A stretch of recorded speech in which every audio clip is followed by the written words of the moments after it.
کیا قائد اعظم کو سیدی رسول اللہ تشریف نہیں لائے؟ قائد اعظم کو حکم نہیں فرمایا آپ نے کہ جاؤ ہندوستان، میں نے تم سے کام لینا ہے؟ پاکستان سیدی رسول اللہ نے اپنی نگرانی میں بنوایا۔ اس زمانے میں سارا دیوبند قائد اعظم کا مخالف تھا، اس کے اندر ایک بڑے عالم دین تھے علامہ شبیر احمد عثمانی، اچھے لوگ آدمی تھے، ان پر کرم کر دیا سیدی رسول اللہ نے۔ سیدی رسول اللہ خواب میں تشریف، علامہ شبیر احمد عثمانی کو حکم دیا کہ قائد اعظم میرا سپاہی ہے، اس کے ساتھ شامل ہو جاؤ۔ اگلے دن شبیر احمد عثمانی نے دیوبند سے استعفیٰ دیا، قائد اعظم کی صفوں میں شامل ہو گئے۔ خان آف قلات، بلوچستان کا پورا واقعہ آپ کو معلوم ہے کہ جب ایک فساد پڑا ہوا تھا کہ بلوچستان کو پاکستان سے شامل کیا جائے یا نہ کیا جائے، سب سے طاقتور سلطان وہاں پر خان آف قلات تھے۔ سیدی رسول اللہ خود خان آف قلات کے خواب میں تشریف لائے اور حکم دیا کہ پاکستان بن رہا ہے، قلات کو فوراً پاکستان کے ساتھ شامل کرو۔ آپ مجھے بتائیے یہ کیسے ممکن ہے کہ سیدی رسول اللہ ایک ہر معاملے پر نظر رکھتے ہو؟ کیا مسلمانوں کا لیڈر سلیکٹ کرنا ہے قائد اعظم؟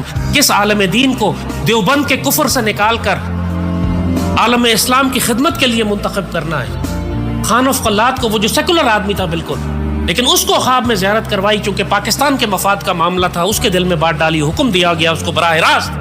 خان آف قلات کے پوتے ٹیلی ویژن پر آ کر کھل کر اقرار کرتے کہ ہم اپنی مرضی سے بلوچستان میں شامل ہوئے کیونکہ ہم کو سیدی رسول اللہ نے حکم دیا تھا۔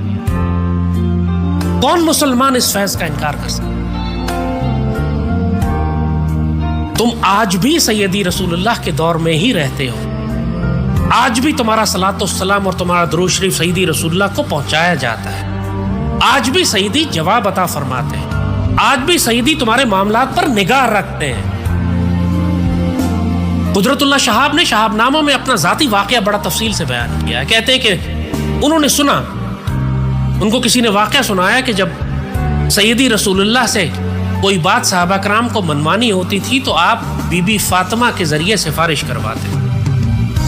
سیدی رسول اللہ کی چہیتی بیٹی ہیں، اب ان کے ذریعے جو سفارش ہوتی تھی سیدی رسول اللہ تسلیم فرماتے تھے، قبول فرماتے تھے۔ تو ان کے کوئی مسئلہ پھنسا ہوا تھا قدرت اللہ شہاب کا، تو قدرت اللہ شہاب نے ایک درخواست پیش کی روحانی طور پر بی بی فاطمہ کے حضور، ادب اور احترام اور پیار کے ساتھ بی بی فاطمہ کے حضور درخواست پیش کی کہ میرا یہ کام ہے، آپ اپنے والد حضور سے میری درخواست کر دیں، میری سفارش کر دیں کہ میرا یہ معاملہ حل ہو جائے۔ قدرت اللہ شہاب کہتے ہیں میں نے یہ درخواست پیش کی اور میں بھول گیا، ظاہر ہے مجھے یقین نہیں تھا کہ ایسی کوئی بات ہوگی۔ چند دنوں کے بعد کہتے ہیں میری بھابھی کا مجھے ہالینڈ سے فون آیا، ان کی بھابھی غیر مسلم کنورٹ مسلمان تھی، پہلے غیر مسلم تھی، مسلمان ہو گئی، بڑی اچھی خاتون تھی، نیک تھی، تو وہ ان کا فون آیا قدرت اللہ شہاب کو کہ رات خواب میں نے بی بی فاطمہ کو دیکھا ہے، اور بی بی فاطمہ نے مجھ سے کہا کہ جا کے قدرت اللہ شہاب کو کہہ دو کہ جو درخواست تم نے مجھے دی تھی وہ میں نے سیدی رسول اللہ کے آگے رکھ۔ اللہ اکبر وللہ الحمد۔ مجھے یہ بتاؤ یہ کون سی دنیا ہے، یہ کون سا نظام ہے جو چل رہا ہے جہاں پہ اس طرح سے ایک روحانی دنیا کا پورا نظام جس میں سیدی رسول اللہ اور سیدی رسول اللہ کے ساتھ اہل بیت اور تمام آپ سے نسبت اور تعلق رکھنے والے لوگ، آپ جب اذان کی نماز بھی پڑھتے ہیں نا، اذان کے بعد کی دعا جو پڑھتے ہیں، آتی محمد الوسیلۃ الفضیلہ، یا اللہ سیدی رسول اللہ کو ہمارے لیے وسیلہ بنا ہے، سیدی کے وسیلے سے، سیدی کے پیاروں کے وسیلے سے۔ مدینے میں بارش نہیں ہو رہی تھی ایک مرتبہ، ایک اور موقع تھا حضرت عمر کے زمانہ تھا، تو سارے مسلمان جمع ہوئے نماز استسقاء کے لیے، بارش کے لیے دعا کرنے کے لیے، تو حضرت عمر نے حضرت عباس کا ہاتھ پکڑ لیا، حضور کے چچا تھے، حضرت عباس کا ہاتھ پکڑ لیا اور اللہ سے کہا مالک میں ان کے وسیلے سے آپ سے دعا کرتا ہوں۔ سیدی کے چچا تھے نا، سیدی کے خاندان سے تھے، سیدی کے پیارے تھے۔ صحابہ کرام نے تو کسی کو کوئی شک نہیں تھا کہ یہ شرک ہے، کہ بدعت ہے، کہ کفر ہے، کہ یہ کوئی۔